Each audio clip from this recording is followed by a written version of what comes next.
Welcome, ladies and gentlemen, to the Antonio Talks talk show. Really excited today to have a special guest online, in person, but online, which is the world that we live in currently. My guest today, I'll let you introduce yourself, Kimberly, but I'm really excited to have you on board. I think that we're going to have a really entertaining conversation today. So looking forward to hearing your views and your thoughts. But first, it'd be great if you could just introduce yourself for the world and tell everyone your story.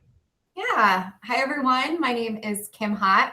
I am based just outside of very chilly Pittsburgh, Pennsylvania, here in the United States. I am the Global Director of Talent Acquisition and Recruitment Marketing at CSG. For those of you who are not familiar with CSG, we are a leading provider of software and services that help companies around the world monetize and digitally enable the customer experience and beyond. I've been with CSG for about 5.5 years now and have been in recruiting well over 11, 12 years. Recruiting, connecting people with the right opportunity is my passion.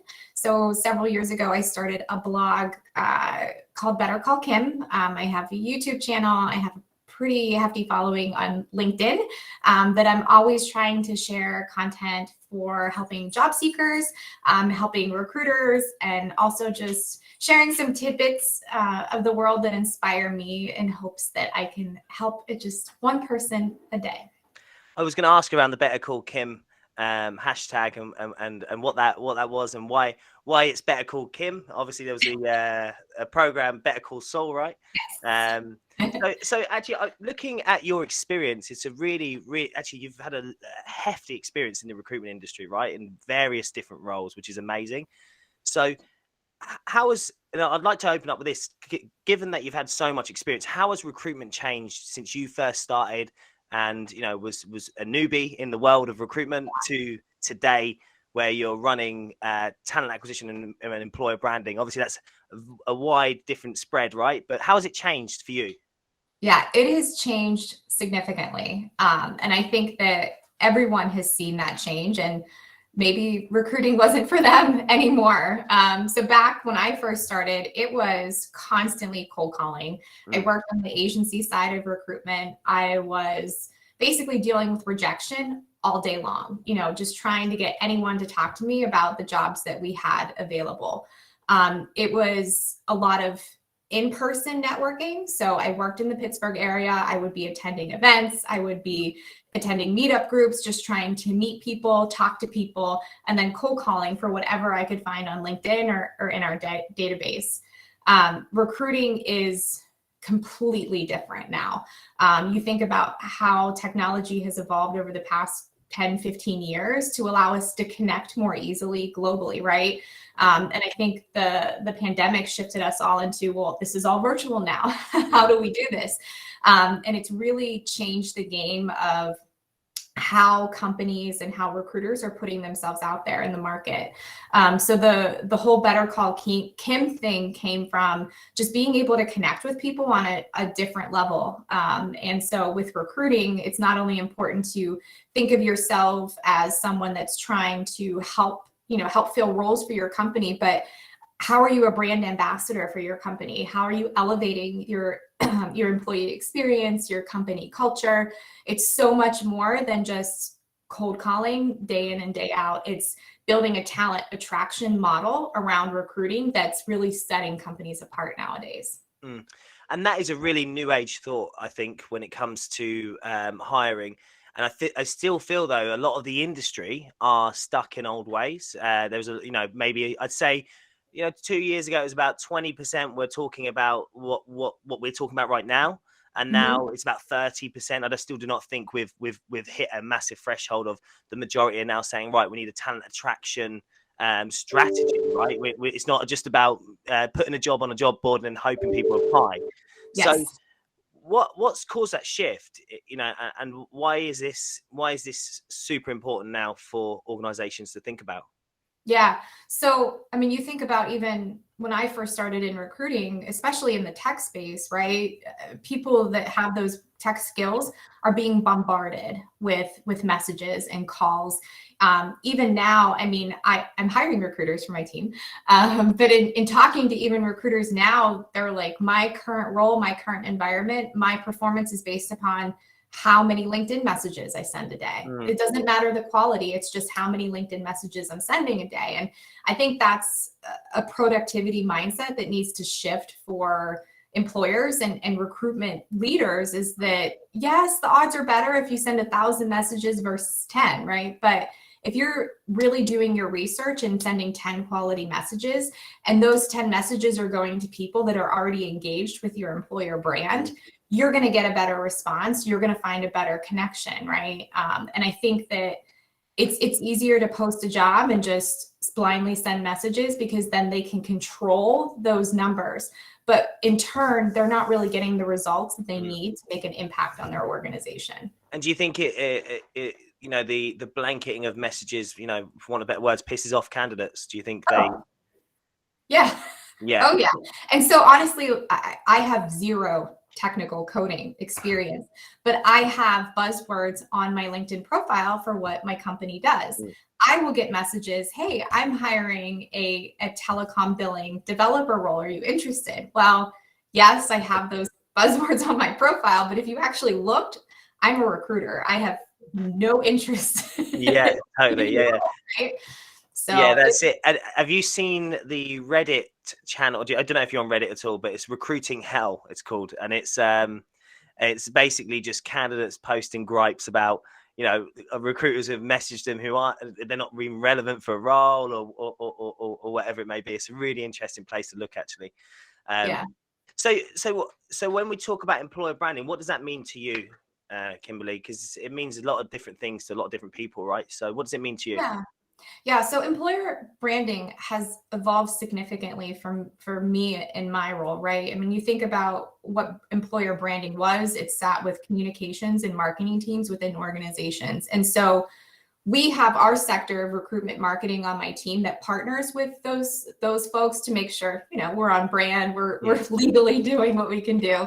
But we really have ownership of the employee voice that goes out around from a people and culture perspective. And I think that's where, you know, you think about 10 years ago, you sometimes submitted a paper application, you went to the organization, they gave you a tour of the facility, you got to see people interacting, see where they're eating lunch, and get to know the vibe of the office a little bit more. We've definitely shifted away from that. And so what defines a company? It's the collaboration, it's the people, it's how are they responding to different changes and different topics in the world. And so you can't bring people into an office like you used to. So how are you communicating that on social media, for example? That is where we started with employer branding, is focusing on who we are as an employer. Why would you want to come work with us? Sharing stories of the people within our organization that can help resonate with others and help them understand, okay, this is what CSG is all about. And it's connecting those dots and putting yourself out there and your organization out there. That's really making the difference with branding. I love that. And it's, you know, when you explain around, you know, sharing the experiences and stories of people who are in those roles, that's showing and not telling. And I think a lot of organizations miss the opportunity where they're just, you know, saying we're innovative. All these buzzwords that, you know, these, I call them core values that are, you know, not real values. They're just nice sounding values, you know. And you know, we're innovative, we're this, but how are you doing it? And how do your employees see that? You know, how does someone who's on a software developer, you know, junior role, who's been in the organization for a year, how are they experiencing the organization? I love that. Yeah, it's putting the action behind those values, right? And candidates and new employees to an organization will see through that, right? If you really inspire or want people to bring new ideas to the table, but you're not giving them an outlet to do it, or you're shooting down every new idea and not giving them the voice that they really need within an organization, it's going to frustrate people. And then they're going to go on Glassdoor, they're going to go and talk to their peers and say, well, why would you want to work with that company? They may show those values, but that's not who they really are. And that's why I think it's important to share the voice of the people within the organization and the action that's behind those values. Have you always been working from home, or has this a shift happened because of the pandemic? How's that been within sort of CSG? Yeah, so I've been remote since day one. Really? I did have an opportunity to travel a little bit, but yeah, no, I've been remote since day one. So you're an absolute veteran then at remote working. I would guess so. I would say the biggest change that happened is that everyone wanted to talk on video versus phone calls all the time before. Yeah. And so it evolved from, it's definitely more relaxed now, but I think it was a struggle for a lot of people at first to say, okay, well, I can't walk down the hallway and say hi to someone. And I never really had that opportunity unless I was traveling. So is that a company-wide thing that everyone works remotely, or?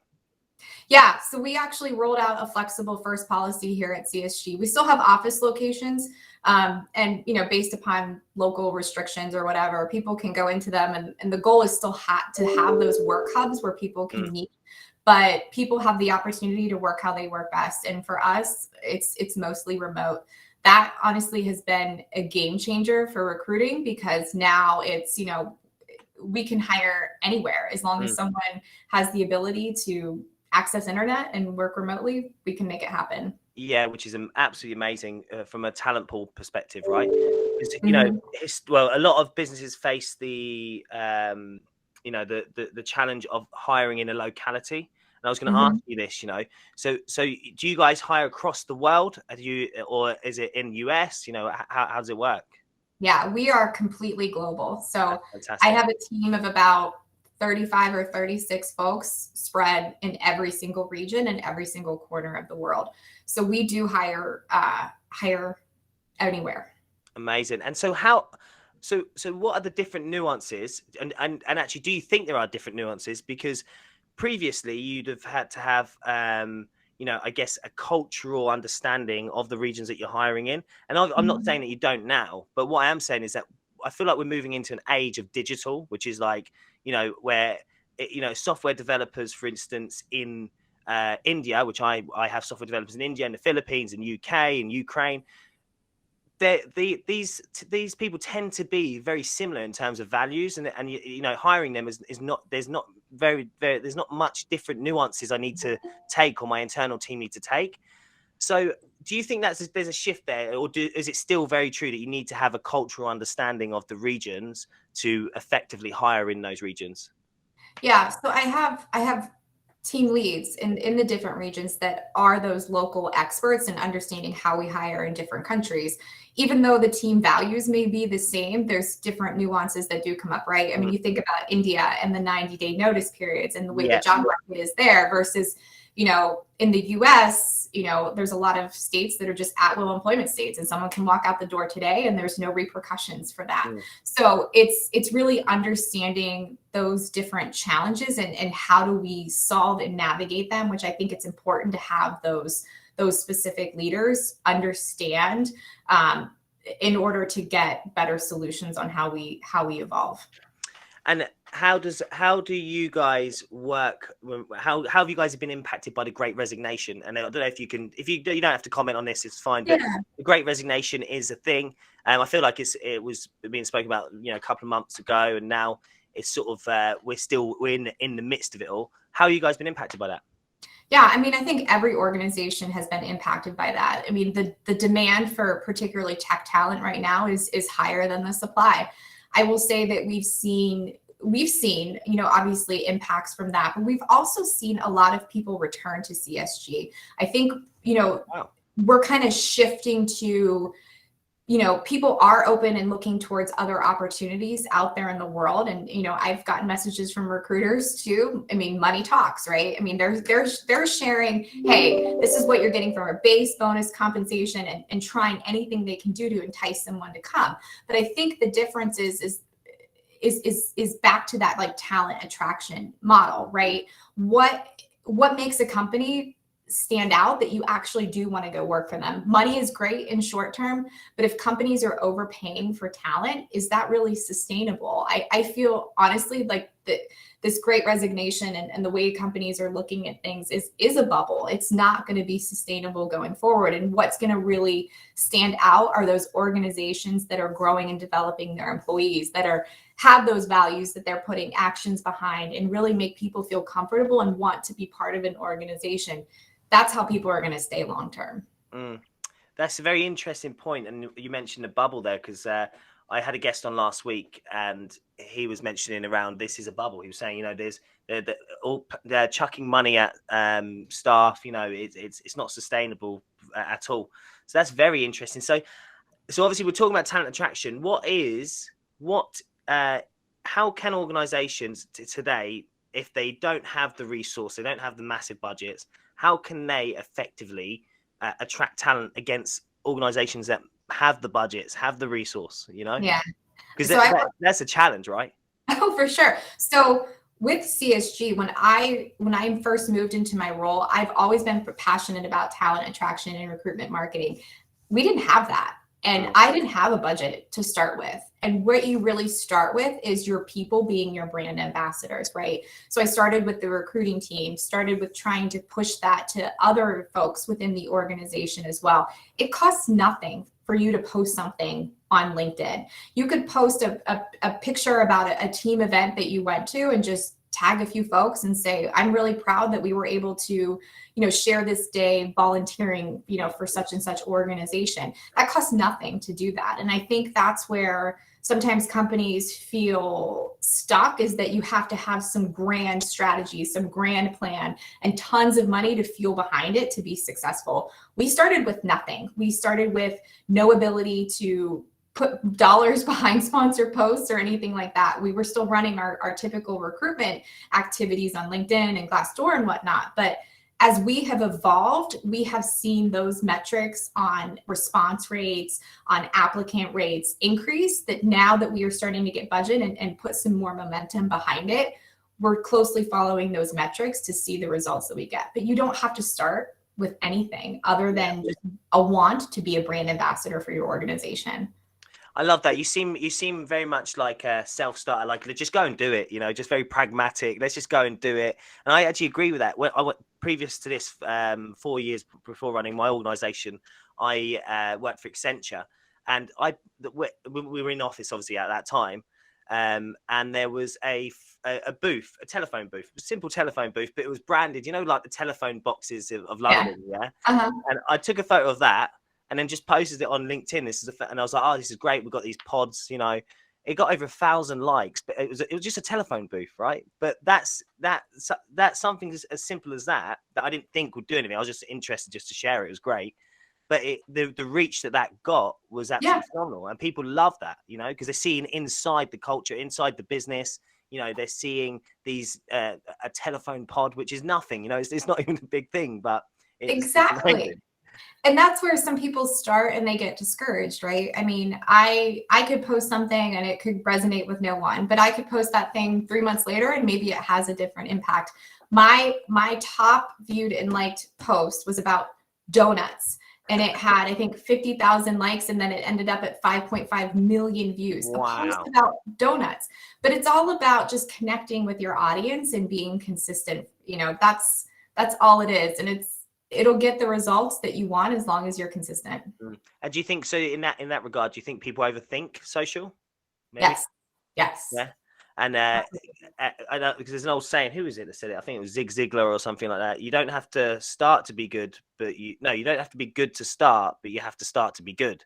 Yeah. And I think that's very much, what the social is, because then you start learning, right? You start learning now to what works, what doesn't. And so on that note, do you think that the role of a recruiter has changed, or a TA specialist? Yeah, absolutely. In what way? I mean, it's not, like I said, so much heads down cold calling behind the scenes. It's interacting and engaging and building your own personal brand out there.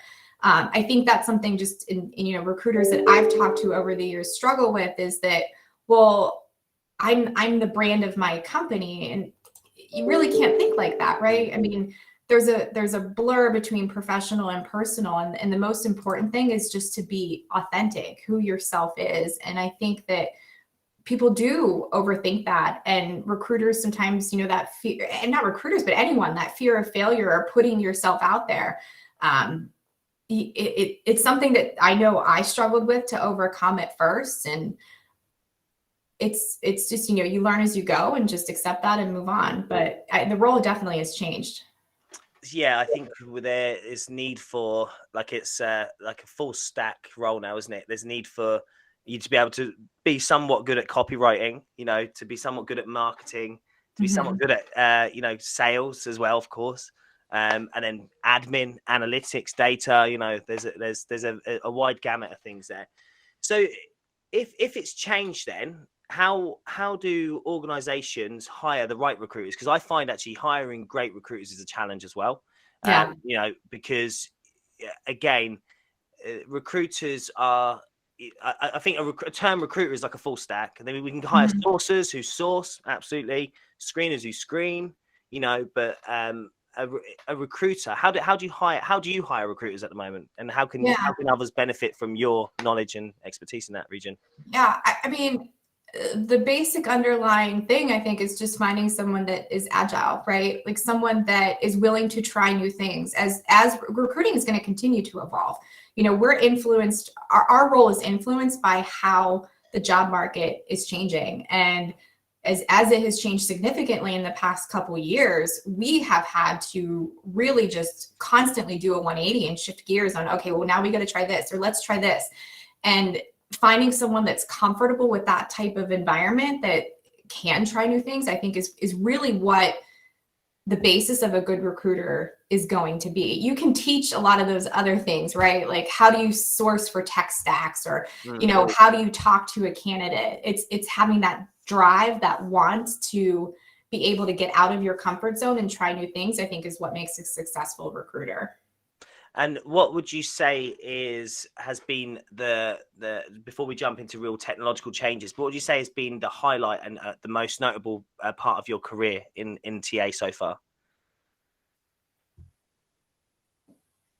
Well, in terms of my career, I mean, I love my blog and being able to connect with people. I think that was the game changer for me, and in getting outside my comfort zone and just being authentic with my audience. So that was a huge shift for me, was, I think, just putting myself out there and trying something new.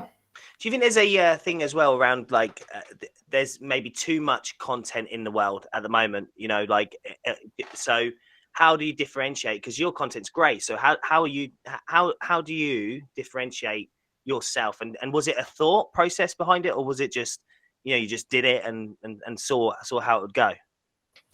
At first, it was a lot more trial and error, just whether it's the timing of the posts or what I was posting about, or, my video content that I was doing initially was way too lengthy. I mean, people weren't watching 4 or 5 minute videos. And so it's just evolving that through trial and error, honestly, and just being consistent. I mean, my approach is, a lot of the stuff that I post that maybe I'm just trying to inspire or help someone else that day, please know that the reason that I share that is because that inspired me that day. So that's who I am. And, just because I will post things that are very positive doesn't mean that I have bad days. Right. And so how do I overcome those bad days is really what keeps me going and helping others. I've received some incredible notes over the years just from people where it seems mindless to me what I'm posting, but for some reason that message really helped them out that day, and they'll share a story with me. And to me, I mean, my goal has always been to help people, and if I can help people in a new way, that's something I'm going to do. And do you think, what are your thoughts on the online world at the moment, in terms of, is it a positive place? Is it, do you feel like, obviously there are positive things, but do you feel like it's actually benefiting us as society? Social media, how do you feel about it? So I think the thing with social media is that there's so much content out there that people sometimes struggle with knowing what to digest and when, right? Like you could just spend all day on social media taking it all in, and you're going to see the good, the bad, the ugly. But what's going to resonate with you that day? I think that's why, you know, I follow the people that I follow, or I post the things that I post, because that's the influence that I want to have on the world today. And that's where it's just, you know, there's everything out there. And I think people need to be careful with what they digest and what they give energy to. Yeah. And what about LinkedIn? Do you think that's a positive place? For the most part, yes. I mean, LinkedIn has changed a lot too, right? Hasn't it changed? Do you not think it's really changed over the pandemic even? You know, I feel like maybe it's just me. Maybe I'm not looking for the right content, or I'm not engaging the right content or whatever. But I feel like there's a lot of meaningless stuff now on LinkedIn. I don't know if you feel that. I don't know. Maybe it's me. Maybe it's my algorithm that I've trained, you know?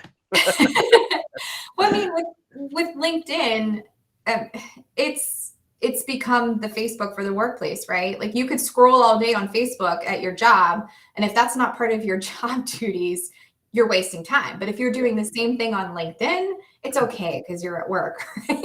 Yeah, sure. So I think that just some of that content has gravitated between Facebook and LinkedIn. And when you think about too, with the pandemic and how things have changed, we are seeing an insight into people's lives that we didn't have the opportunity to do before, right? I mean, I've had meetings. I have an 8-year-old, you know, when the schools were closed and she was doing at-home schooling, there would be times where she would come in and ask me for a snack or whatever. I mean, and that's happening with everyone. And we're seeing that blur between the professional and personal life.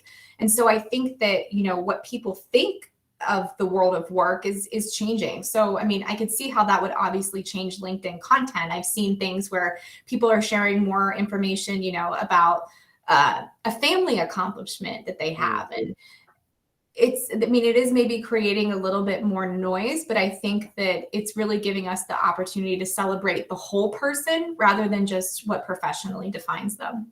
Yeah, that's actually really nice. It's a nice. I've just clicked in my head. That's going to be a snippet of this, which I'm going to use to promote. That's really nice. That is. I've got a story actually. I'll tell you. So Okay. I was looking after my my children by myself at home, and I had to have a really important meeting. It was like I was closing a big deal basically with one of our clients who's still with us today actually, which is great. Shout out Rodney. So anyway, so I had my youngest, my daughter at the time. She was 2 years old, and then my son was 4. So this was a couple of years back, and actually before the pandemic, but I was working from home. So anyway, I'm on the call. I'm like, right, I go into the living room. I put the TV on for them. I'm like, right, kids, you need to stay in here. I'm like to Leo, who's 4 years old. I'm like, stay in here. I've got a really, really important meeting. Do not come in, okay? Actually, I think Alaska was about 1.5, maybe. I don't know. Anyway, I was like, do not come in, okay? Leave me alone, Leo. If you need anything, unless there's a fire. Unless there's, you know, a crazy, do not come into that room. Yeah. Anyway, so I'm on the call. Where you know we're going through the motions of the call. It's really great. And the door opens, and I'm hoping that because I'm talking as well. So and this is a really crucial part of the pitch. And I'm hoping that he didn't notice or whatever, but I don't think he seemed to notice. So I'm sort of pushing my son away, you know, because he's trying to come to me. So I'm just pushing him away. Same as my daughter, I'm just pushing him away. Anyway, they're in the room.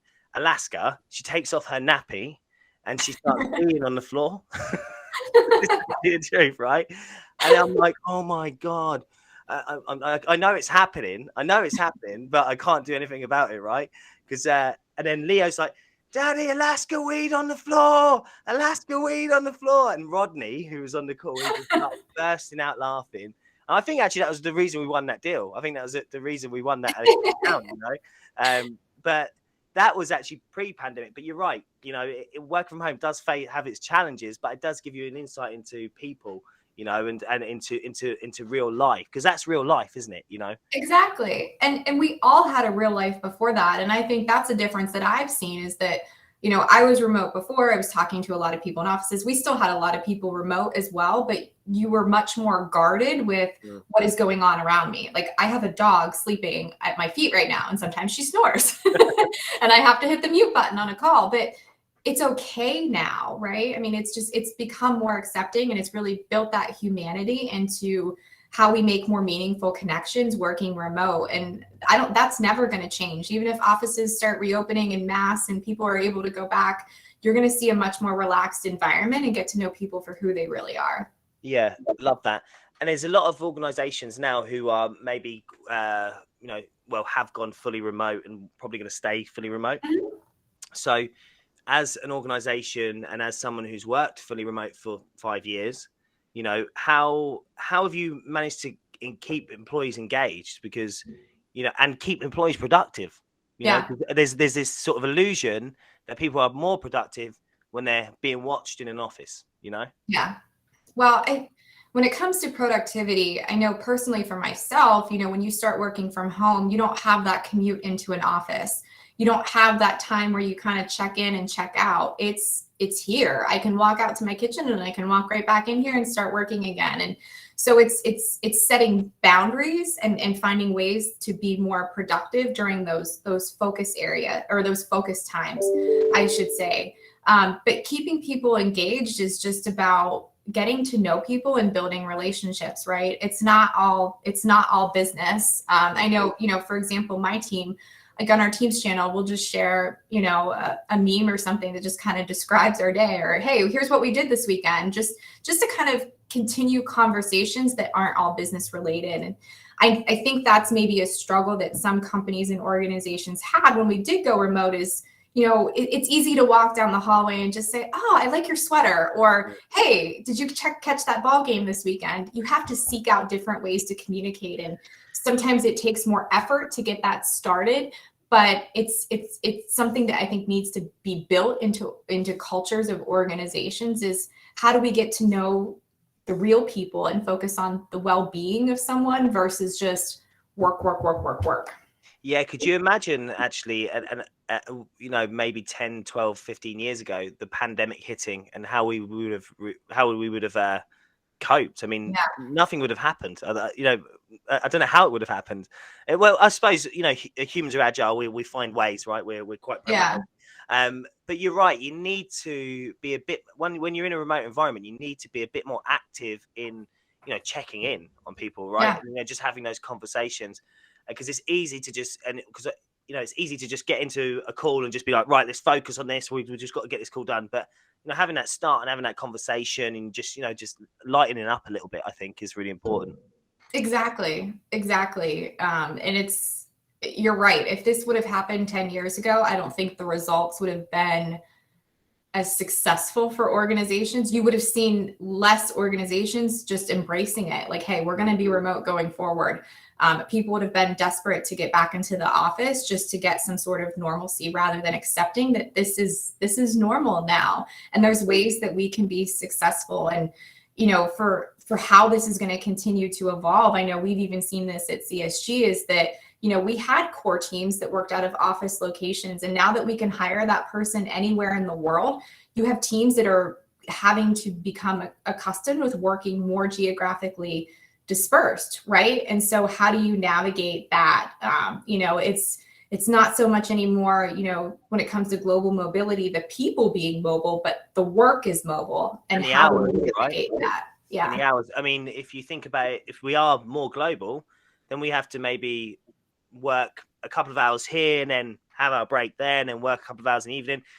What are your thoughts on the non-set core hours? Because that seems to be another shift in how people work. Because I have to stop work and go and pick up the kids from school. I have to drop them to school, but then in the evenings I'll make up the time, or in the mornings. What are your thoughts on that? Yeah, I mean, that's how I've been working. I have teams in Indonesia. I have everywhere. So I mean, there's days, and it's been consistently happening, and it will, where I have some meetings early in the morning, but then, maybe I'll meet a friend for lunch and run my errands and then finish up my day. It's finding that balance that works best for you, because I have to pick up my daughter from school or take her to gymnastics class. It's a balance that works for me, and I'm very thankful that I'm afforded the opportunity to work how I work best. But I think we just need to be thoughtful that that's not the case for everyone and every role, and it's going to be a challenge to balance that at times, for sure. Yeah. What made you get into recruitment, by the way? Just out of interest. Okay, so I went to school for psychology. I started off working in the mental health field, and just found that working in therapy was just not for me. My goal has always been to help people, though. And I had a friend that worked I in love that. That's your mantra, isn't it? That's your Yeah. that's your thing, to help people. That's your Yes. that's your purpose, isn't it? It is. We'll jump into that. Sorry, I interrupted. Go on. No, you're fine. Yeah, no, that totally is my purpose. It was just finding my skills, what I'm interested in, and how I can best help people. And that was not the route for me. So a friend of mine recommended human resources. I took a temp job working as kind of an HR generalist in benefits, employee relations, recruiting. And that's where I got introduced to recruiting and just fell in love with it. I just loved helping people, and helping people find the right opportunity for them was my niche, and just ran with it. Love it. And so you started agency side? Yes, I did. Yeah. And would you ever go back to agency side? No. Why not? Well, I mean, so agency, I would say, probably has changed since when I first started. But for me, I really like working for a company that I feel proud to represent, right? And it's not that, working on the agency side that you're working for companies because we use agencies here at CSG, right? But I found that working for one company that I truly believed in was what I really wanted to do. And that kind of fuels into, what I believe about recruitment marketing and employer branding. It's a lot easier to have one company that you really enjoy focused on. So I don't know if I'd ever go back to the agency side. Yeah, I think you're right. Agency has shifted quite a bit, because I think, and that shift has not just happened from like an agency point. It's not because of agencies wanted to shift. What the model for them was working. It was working, but employers and candidates have forced them to shift, because employers are saying, "Hey, we don't want shark agencies anymore. We don't want spray and pay agencies. Where you just chuck a load of CVs at yourself, and we want quality." Same as candidates, they've grown tired of having poor experiences from recruitment agencies. There was this time. It was about 6 years ago on LinkedIn, where every day there was a post that was going viral about an agency or a recruitment agent that had given a really bad experience. Yeah. So I think the expectation of employers and candidates has shifted agencies to change and evolve, which is interesting. I started agency side, and I really enjoyed it. It was good. It was a good stepping stone for me. It was a great stepping stone. But as you said, when I went into Accenture, I was actually, I was really bought into the brand, and I was bought into the vision and what we were doing. And I think that does align a lot more. What do you think the future of the recruitment agency looks like now? Obviously, as you deal with agencies and you have them, servicing your organization, what do you think the future of? Because obviously you would be the best to explain that, or what agencies should bear in mind if they want to work with an organization like you guys. Yeah. Or any organization. I mean, whether a candidate is knowing of CSG through an agency and running a process through there, or working directly with our in-house recruiting team, I would want their experience to be the same, right? I mean, when you add an agency and you're just looking at the reputation of the agency in addition to the company that they're trying to hire for. And so I think that's something to keep in mind, is that the candidate experience has to be similar across the board. And I know, for example, at CSG, the way that we will run our processes if an agency is sending a candidate is we make sure that they will have the same exact experience as someone that is coming in that maybe just applied on our website or a recruiter reached out to. And I think that's something that agencies are going to have to keep in mind, is that, hey, we have to be thoughtful on how we are showcasing our clients out there to potential candidates. But I mean, honestly, right now, in just the agencies that I've been talking to, the job market is just so intense that they can be selective in the companies that they're working with right now. And they're having some of the similar struggles that we are in finding and engaging talent. And, if they don't kind of think of the mindset of, hey, I'm representing this corporation rather than just trying to make a buck, that's what I think agencies need to focus on. Yeah, because also that energy itself, that's like an energy in itself. If you're just trying to make the money, it shifts the service, it shifts the way you approach a candidate, the way you approach a client, Yeah. and that above and beyond stuff. And that energy in its own right is bad. So I think like you said, the market is absolutely mental at the moment. I mean, I've never seen anything like this in my career in recruitment, right? It's just, Yeah. and particularly in the US, which is very interesting. In the US, we're finding it's a lot more tougher to engage candidates at the moment because they're just being spoken to left, right, and center. So you need to have that edge, which is really interesting. So how does technology give us that edge, and as a recruitment operation, and what do you think the future of recruitment looks like when it comes to technology?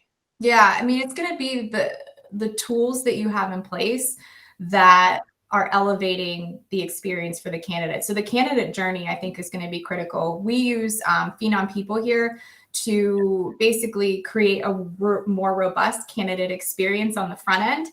So it's more engaging for them to apply. There's a chatbot involved where they can help navigate to the right opportunity.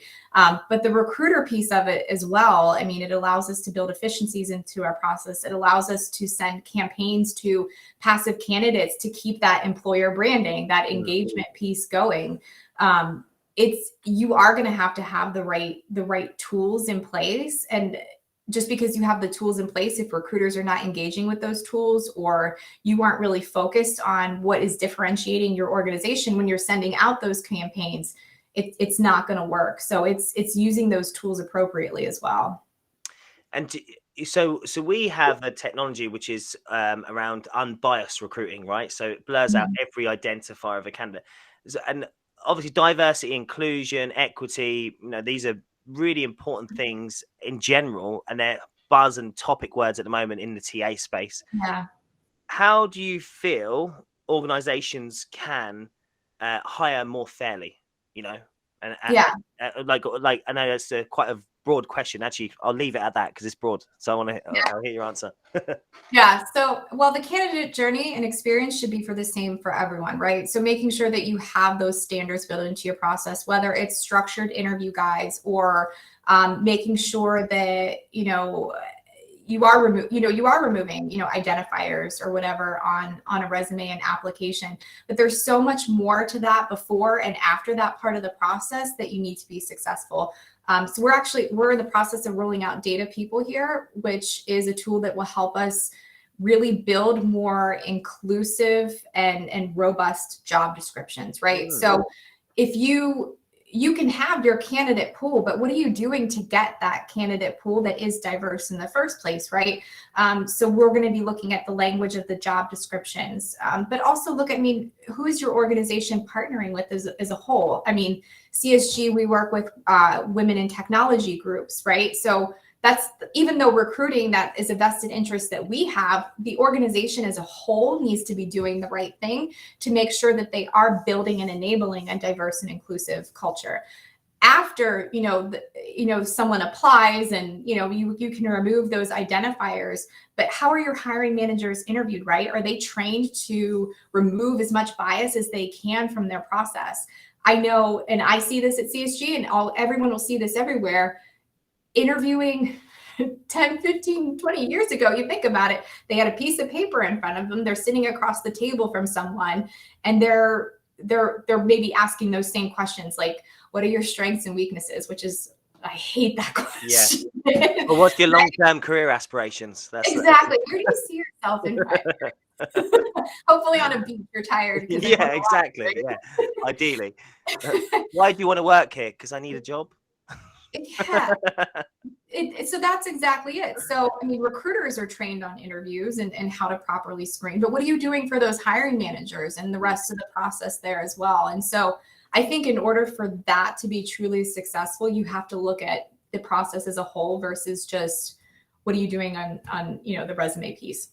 Yeah, amazing stuff. And so so you're saying so you think this early stage attraction, even as down to something as detailed as our job descriptions and how we're writing those, that has a significant impact on the caliber or the type of candidate that applies?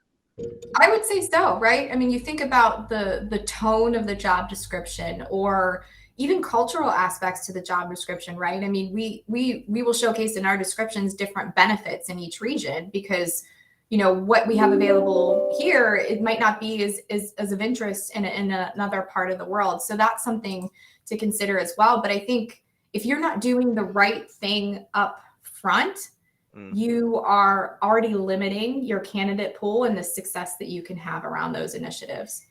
Love that. That's absolutely amazing. So in terms of metaverse, and I'm asking a lot of people around the metaverse at the moment. Are you familiar with the metaverse? Yes. Yes. So how do you think that's going to impact recruitment? Gosh, I think it already has, right? I mean, we're kind of in those early stages of how we are going to continue to build the future of teams and the future of work. And I think something that is going to impact recruiting more so now is how companies are looking at workforce planning. Where do we hire the talent? How do we make sure that we can cover different time zones, or where are those skill sets, and how do we interact with people to build different global teams? I think that you're going to see an element added to recruiting that's going to be focused more on kind of the talent insights, the locations that we hire in. Recruiters may not necessarily be responsible for how we're connecting people, but they're going to have to know how to navigate that. So I think recruiting, partnering closely with workforce planning. And when I say workforce planning, it's not just, hey, manager, what's your budget for the year? How much are you hiring? It's, okay, what do we need to be able to deliver to our customers this year? How do we find that talent, or how do we grow that talent within? Can you see yourself in the future then putting on a headset and then in virtual reality interviewing someone? Yeah. Oh, yeah. Could you see that happening? Why? I think people like that connection. Yeah. We've moved to, so when we moved to more video interviews because of the pandemic, I think that people were a little bit nervous at first just because they didn't know what to expect. And it's like, well, just because you're on video doesn't mean that it's really any different than if you were sitting across the table for someone. Yeah, totally. So it's kind of like removing that mindset. And I think now that we've all gotten more comfortable with these types of virtual situations, people are going to want more, right? Yeah, not everyone, but I think a lot of people are. Well, and also the younger generations coming through the ranks and whatnot, they're going to be quite used to that experience. I don't know. Have you tried on an Oculus Quest or any headset like that? Yeah, I have. They're absolutely phenomenal. I got one a couple of weeks ago because we're building a virtual environment for interviews to happen at the moment. I think Glenn's on the call at the moment. Anyway, it's part of our main strategy for 2022. But I was thinking, well, let's go ahead, because it seems like this is where we need to be going. This is what the industry's doing. If Nike's doing it, we should be doing it. We should be going down this route. But I was a bit sort of like, well, this is a gimmick, Anyway, so I got the headset, put it on for the first time, and it was just phenomenal. Really was phenomenal. You really do feel like you're in a different environment. And so I do think that, whilst we've got the video here and we can communicate one-on-one, there's a difference. I don't know. It just feels I can't explain it really. The difference it just feels a bit more tangible when you're in that virtual reality. So who knows? It could be a big buzzword and drop off, but it's something to be explored. So I'm going to open up to everyone right now, see if they've got any questions, because we've got 10 minutes left. Has anyone got any questions for Kimberly here, guys? Oh, we got Kevin who has raised his hand. Kevin, do you want to come off your mute and ask Kimberly a question? Hi, Kimberly. Hi. Really great podcast. It's been really interesting, actually. Some of your views just resonate so loudly. So I'm glad to hear it from someone else. My question to you is far left. I'm going to take you like blindsided here, right? I give you £1 million today. What technology would you build to help the recruitment industry? What's missing? That's a great question. Wow. Wow. I think I would take that £1 million, give everyone some time off, because we're all just right now. No, as an investor, I wouldn't like that. Yeah, I know. Gosh, I mean, that's a really tough question. I think that it would definitely be something focused on candidate engagement and experience, right? I mean, recruiters can all day long reach out to people, but if they're not doing it in the right way or don't have the ability to really engage and capture someone's attention, they're not going to be successful. So I don't know. That's the best answer that I can come up with. It would probably be focused on the candidate journey and candidate engagement side of the house. But I think that's a great point, and I think, like I said, that metaverse. I think the meta recruiting. You know, something in virtual reality will be able to engage, especially if you're hiring across the globe. And the other thing is that one thing you said earlier. You know, when we first started doing video interviews or started doing interviews online, you know, people were a bit weary about it, and they were a bit like, well, it's changed. You know, it's the same goes for when it was like, you know, when people were on Facebook for the first time, then our parents started joining us on Facebook, you know, just to see what we were doing, right? Yeah. And then and the same goes for like the Snapchat as well. The younger generations had Snapchat, and then the parents started joining just to see what they were doing. The same goes for TikTok. You know, it was previously called Musical.ly, and it was a place where people just do dances and all that stuff. I can't dance, but that's my version of dancing. But then now everyone's on TikTok, so I feel like the Quest or the metaverse is one of those things where we don't all have the devices at the moment because they were expensive. Now they're coming down in price, and so that candidate engagement will happen in that space. Or you could build something like Phenom People, which is phenomenal, but why would you build it? Because they've got it. Do you know what I mean? So yeah, but too, well, another cool thing would be is if, you know, we could build an app. You know, you're on Tinder, you swipe left, you swipe right. Well, what if it's job opportunities, right? Yeah. Like, hey, here's the details. Here's our company. Are you interested in learning more? I mean, there's so much for that quick hit piece. Well, that's all we want today, isn't it? We all just want stuff fast, you know. People want jobs fast. They want their coffee fast. They want everything fast, you know. Yeah. Which is actually interesting. The swipe right, swipe left. I don't know why that's not really taken off. Actually, interesting in the recruitment world. Yeah.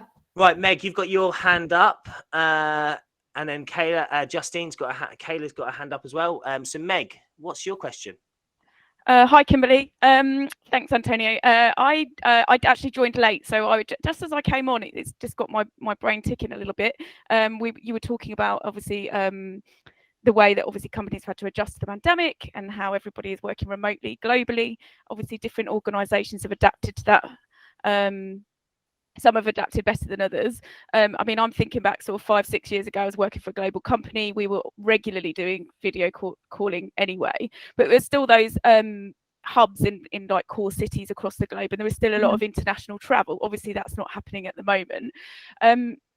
I suppose I know of lots of people and organisations that have just gone completely remote and got rid of their office space. And longer term, I'm interested to see how that ends up impacting the property market in the same way in the UK, where we've seen our town centres essentially lose their high street aspect, and they've become more like service centres. So, you know, cafeterias, restaurants, hairdressers, and that kind of stuff. Like, what percentage do you think going forward? How do you think there's going to be the majority of companies will go that remote, lose their overheads, lose those office spaces, and just go entirely remote? There are certain industries that obviously won't be able to do that, but I just wondered what your view was on that.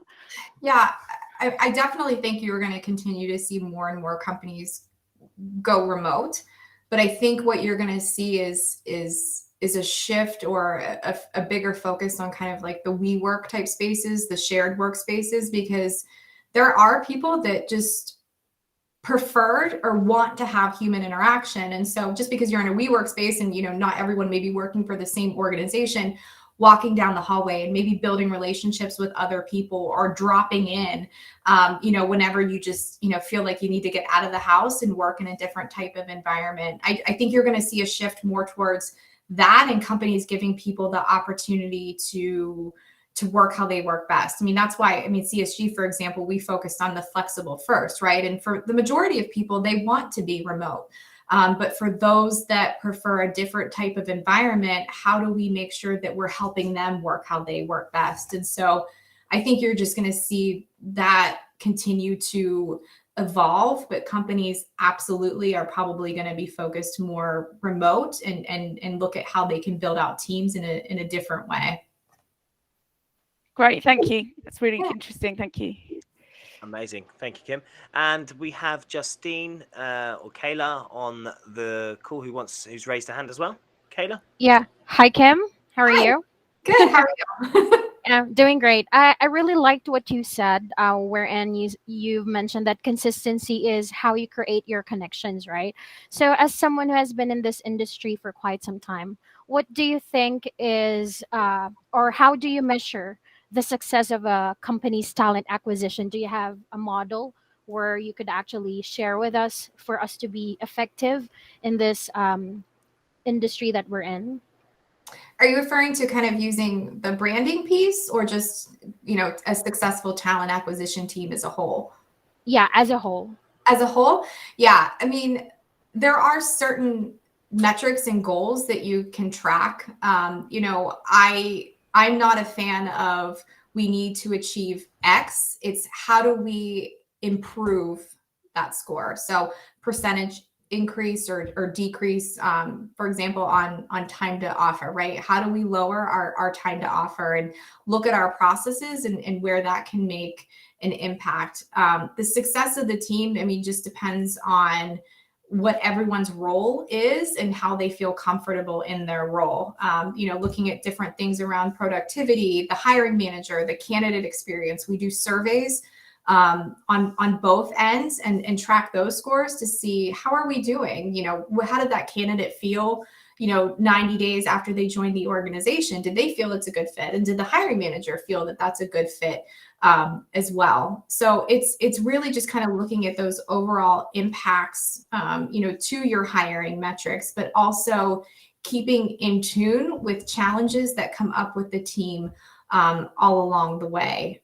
When it comes to kind of adding in that recruitment, marketing, and branding element, it's, campaign results. It's driving traffic to the career site.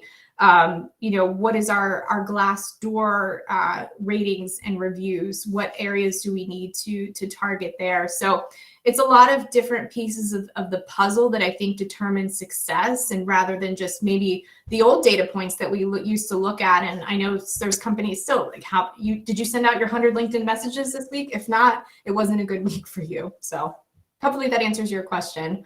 Yeah, that's right. I agree with that. Thank you. Yeah. Amazing. Great questions, guys, and great answers as well, Kimberly. Thank you. So that was awesome. What a really, really great conversation. An hour flew by absolutely fast there. Thank you, Kimberly. How was that for you? Okay. Fantastic. This was incredible. I really appreciate talking to you and the opportunity for sure. No, I really appreciate you taking the time to, because I can hear your emails going as well. So I'm guessing you're a very busy person. I couldn't figure out quickly how to mute that, so we just kind of let it go. Absolutely fine. Do not worry about it at all. Look, Kimberly, it's been an absolute pleasure talking to you. I've learned a lot today. I'm sure, obviously, the people on this call have learned as well. We will be distributing this in, someone said, thank you, Kim. We will be distributing this in about 4 weeks' time, because we tend to record 4 weeks ahead. So thank you very much. So for those of you who would like to connect with Kimberly, her LinkedIn account or URL is just down below. You could click on that. As always, subscribe, follow this channel. And Kimberly, thank you very much again for joining us today. Before you leave, I always ask my guests if they can give us one parting gift of knowledge. It doesn't have to be specifically in the recruiting world. It could be anything. So we'll end on that. Thank you all. And Kimberly, take it away. So I will share with this. I have put this on my desk probably 3 years ago, maybe. And it's just a reminder. I don't know if you can see it. It says, just do your best. So it's simple. It's my motto. Every single day I wake up just trying to be the best that I can be, whether it's a recruiter, a mother, a daughter, a friend, family, whatever it is. I just will give my 100% and do my best for the day. So beautiful. I will end just before I said beautiful, don't worry. But that was amazing, Kimberly. Thank you so much. Really appreciate that. Yeah, no, thank you. That was phenomenal. I very much enjoyed the conversation, and you were awesome at this. So thank you for engaging. And I think that went very, very well. So Yeah, thank me you. too. So we will be promoting it around, and I'll send it to you ahead of time anyway. I'll send you to download the stuff, and there'll be a load of snippets as well, which we'll be promoting out. But absolutely fantastic. You were phenomenal, and thank you for the feedback as well. Have a great day. Okay. You too. Take care. Cheers. Bye. Bye. Bye. Bye.